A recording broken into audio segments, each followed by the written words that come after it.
mga friends. Morning. Paano ba natin sisimulan tong a day in a life na to? Think dapat ganito yung simula eh. Gandahan natin yung simula. Teka lang. 1, 2, 3. Good morning mga friends. Diyan pala kayo.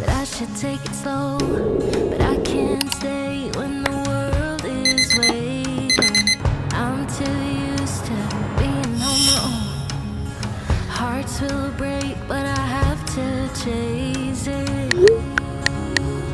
I'm dancing on the edge again. The wind is calling my name. I'm dancing on the edge again.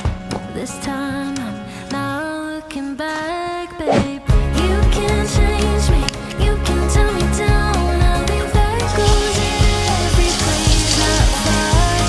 I break the walls with rebels mind. I'm a hurricane of free on mind.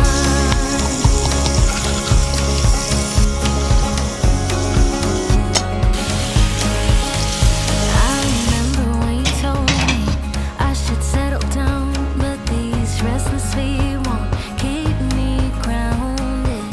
The old road's the only place I find. So, good morning mga friends and welcome back to my channel. Sinabi ko sa inyo kanina guys nung pagkagising ko na I'm thinking to start a day in a life. This is my introduction mga friends kasi first time ko itong gagawin. At saka naisip ko lang mga friends, parang syempre hindi niyo pa rin naman ako kilala as a vlogger. Well, sino ba naman ako para makilala? Anyway, naisip ko lang mga friends na it's a good idea na somehow since nagugustuhan ko tong mga editing, yung vlogging, parang why not, pakilala tayo, di ba?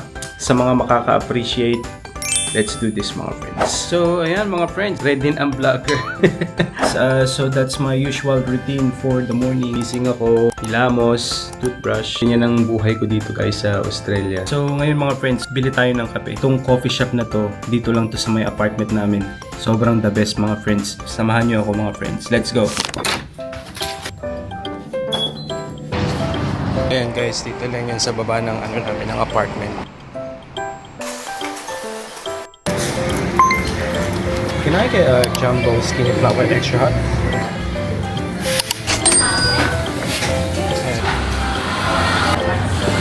So ayan guys, waiting na lang ako ng aking coffee.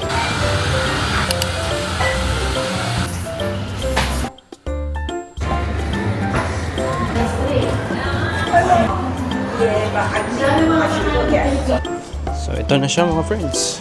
Coffee. So upo muna tayo dito mga friends sa may labas ng aming apartment. Tambay muna tayo. So ayan mga friends, slow morning lang tayo dito sa Sydney. Ito yung buhay natin dito mga friends. Sobrang simple lang. Teka lang, malamig. Winter pa lang ngayon dito guys sa Sydney.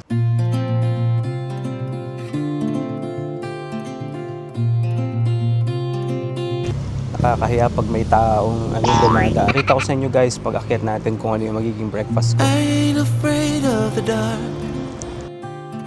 'Cause once you let the light in, you won't see the beautiful stars shining down from afar. No, I ain't afraid of the dark. Ay, sobrang nahihiya akong magsalita sa labas. Hindi ko wala akong masyadong nasabi. Yung may bawat dumadaan sa harap ko, tumitigil ako kasi sabi ko, shucks, ano kayang iisipin ng mga tao. Anyway, since andito na tayo guys sa bahay, samahan nyo naman ako guys magluto ng aking breakfast. Kadalasan kong breakfast guys is, may nakalimutan tayo mga friends. Sandali. Kailangan ko palang bumili ng avocado. Diba? Sabi ko sa inyo, distracted ako mga friends kasi nga, nako-conscious ako dun sa sasabihin ng tao. Samahan nyo ako guys, bili tayo guys sa baba ng avocado.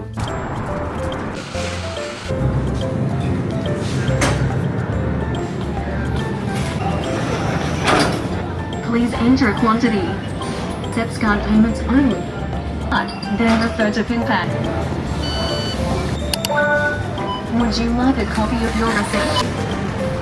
And finally nakakuha na tayo ng avocado. Kagandahan din pala dito guys sa apartment ko, may malapit tayo na grocery store which is yung Romeo na IGA. Kapag may kailangan kayo na biglaan katulad nitong avocado ko, madali nyo makukuha. Take 2. Gagawa na tayo ng breakfast. So yung breakfast ko guys is avocado toast with scrambled egg.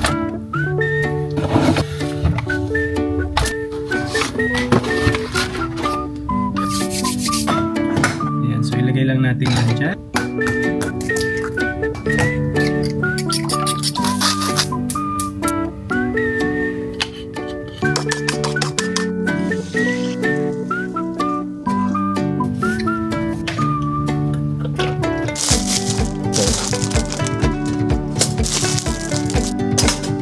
Natin to ating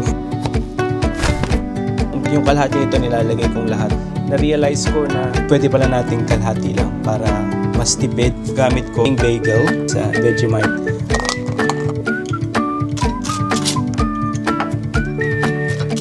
So ilalagay ko lang siya dito, i-smash ko ng konti. Yung egg.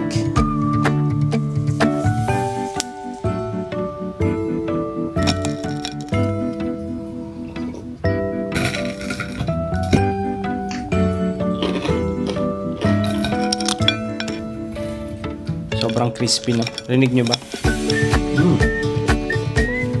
So good. So ayun mga friends, tapos na ang ating breakfast. Ubos. Ay, nagkwentuhan tayo. Ano ba natin to sisimulan mga friends? Pakilala ako si Francis. Right? Formal. So I am currently living here in Sydney, Australia. Pang ilang taon ko na ba to guys? Parang 8 years na. I moved here nung September 2017. Punong-puno ng pangarap. Ang probinsyano, diba? Nung arrival ko dito mga friends, pagkakita ko guys nung opera house, sabi ko wow, ito na talaga yung ko nun mangiyak-ngiyak ako nun Nag-take ako guys ng course. Parang 3 months study. Kasi yung profession ko guys, hindi ko siya magagamit dito sa Australia unless gawin ko yung parang transition programs. So ayun nga guys, nung pagkadating ko dito sa Australia na September 2017, so 3 months akong nag-aral para nga dun sa transition program ng aking profession. Tapos thank God, as in talagang sabi nga, once God open a door, ano ba yun? Ilagay ko dito yung verse. Nasa Revelations to guys na kapag si God nag-open ng door, hindi niya na isasarado yun. At as in dire-diretso kang papasok sa sobrang daming pintuan. Ang daming pintuang mag-o-open. Daming opportunity. Meron akong 2 job offer bago pa matapos yung course. Sad story guys, 2017 December, my dad passed away. So yan, naiiyak ako. Inaalala ko lang guys, parang ano ba to? Na-sandwich yung emotion ba, yung from happiness na nakapunta ako ng Australia. In the middle, yung tatay ko nga, he passed away. Then after that, yun nga, nag-start naman ako ng trabaho dito sa Australia. It's a God plan talaga na parang somehow kahit nawala yung tatay ko, parang sabi ni God, this is what gonna happen, na you'll be okay. He already planned everything from the beginning. Sorry guys hindi to parang recollection. Ano lang to, kinukwento ko lang yung mga pangyayari na hopefully ma-encourage ko din kayo. Anyway, in 2019, nagkaroon ng pandemic. Feeling ko talaga na-stuck ako. Hindi ako nakauwi ng Pilipinas. Naging uncertain na naman ang buhay. Parang paano ba ang mangyayari? Sige lang Lord, kung ano man ang mangyayari, I leave it to you. I put my full trust in God. And thankfully, hindi ako nawalan ng trabaho, tuloy-tuloy. At God put me in a situation na magkakaroon ako ng positive perspective. Open yung mga vlogging era na parang ako siya napaisip na ako noon before na parang simulan ko kaya itong pagbablog-vlog. Change tayo ng position. Parang maganda dito ang blockings. Parang naisip ko noon, mag-vlog kaya ako pero sobrang nahihiya talaga ako. Parang sabi ko hindi ko to kaya. Wala akong confidence na actually nag-start ako kay JM noon na yun yung laging pinapanood ko kasi parang pinipicture niya yung Boracay. So ayun, natutuwa akong panoorin. Maghugas na lang muna ako ng aking mga kaplatuhan.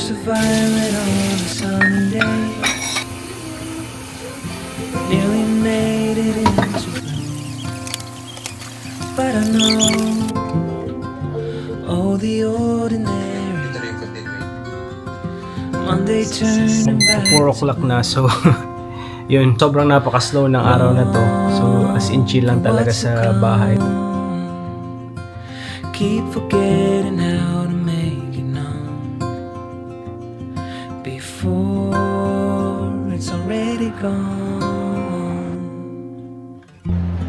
Tambay lang ako dito sa baba kasi para ano naman tayong fresh air, di ba?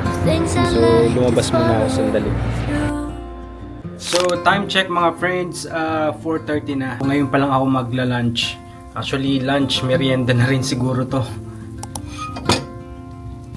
Gawa din tayo guys ng long black na coffee. Na-discover ko rin lang to recently.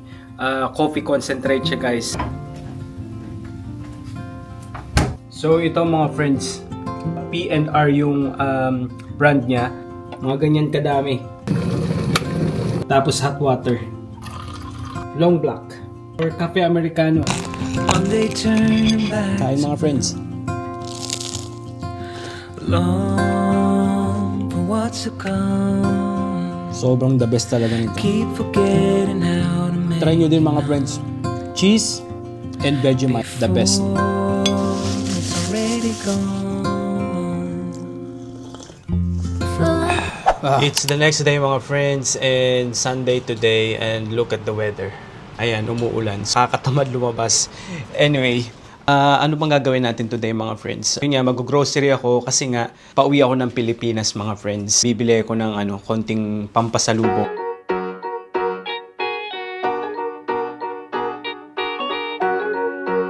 Ayan guys, after 1 hour. Maaraw na. So, pwede na tayong lumabas. Palabas na tayo ulit at mag-grocery na tayo. Way back when, before the grown-up phase, we're one best friend. It was easy going roll. The best tong na to. Hearty chicken na to. But somehow we didn't care. Kuha din tayo nito mga friends. Mga friends, na-try nyo na rin ba yung wheat mix? Siyempre mga friends, dito tayo sa mga chocolate. $4 siya ngayon. Ito masarap ng pang champurado.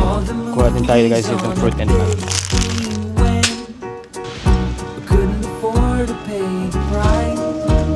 So ayun nga lang talaga mga friends, nakaka-conscious talagang mag-vlog pag andito ka sa public. Pero okay lang, go lang tayo.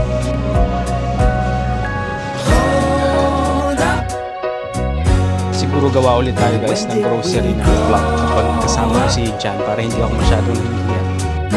When did dreams give way to plans? Wonder slipped through our heads. Just hold up, just hold up. Ayan, tapos na tayo mga friends. So mga friends, gabi na agad. Alas 5 pa lang, dilim na. Siguro dahil kasi umuulan din mga friends, kaya ganun. Ayan guys, pakita ko rin pala sa inyo guys dito. Meron pala ditong park, ayan o. Ito yung tawag. Batanggari Park.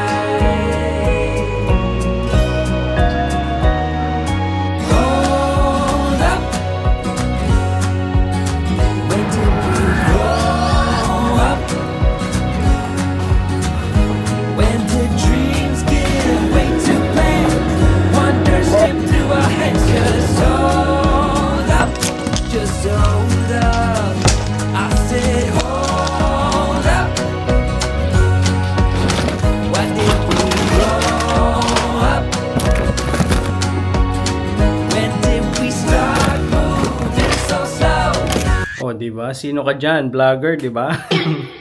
Sino ka dyan, my friend? Vlogger na vlogger. But anyway, guys, andito na ako sa bahay. Grabe. As in, first time kong ginawa to mga friends na mag-vlog outside. Nagta-travel vlog naman ako, pero ito yung first time ko na mag-vlog sa grocery dito sa Australia. Friends, magluto tayo ng ating babaunin for the whole week. So, iniisip kong kasi meron akong pakita ko sa inyo. Itong Australian pork na spare ribs. Pinapalambot ko na siya. Iniisip kong gumawa ng adobong puti. Kasi yun yung nakita ko kanina guys habang nanonood ako ng Facebook. Kung paano gumawa ng adobong puti. Para maiba naman, di ba?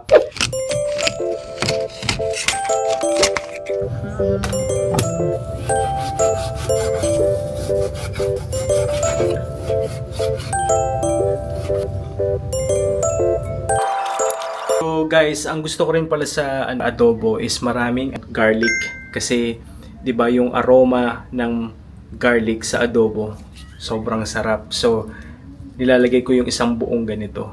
dun sa kalahating kilo ng baboy.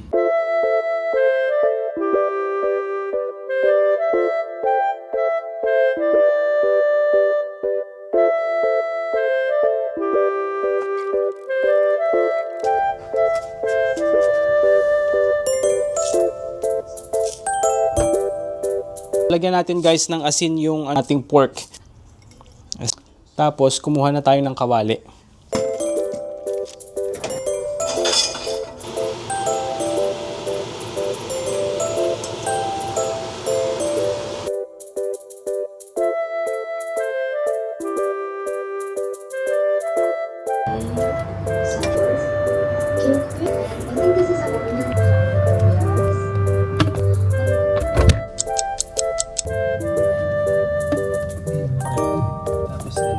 Daw sabi nila 'di ba, ang adobo daw ay masarap a day after. So tingnan nyo, may bisita tayo.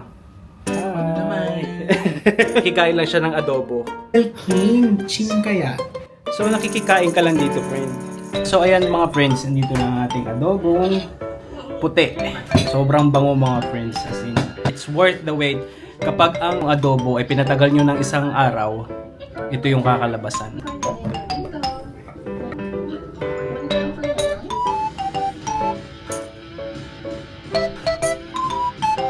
Ayan mga friends, unang subo para sa inyo. Ang sarap. Tapos mainit na kanin. The best.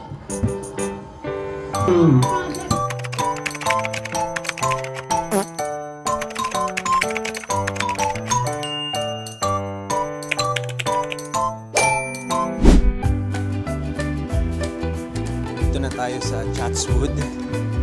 Papa-price match natin dito para makatipid tayo. Kung ano yung camera mo, friend? It's 360. Oh, diba? Mga weekend vibe natin dito sa Australia. ASM.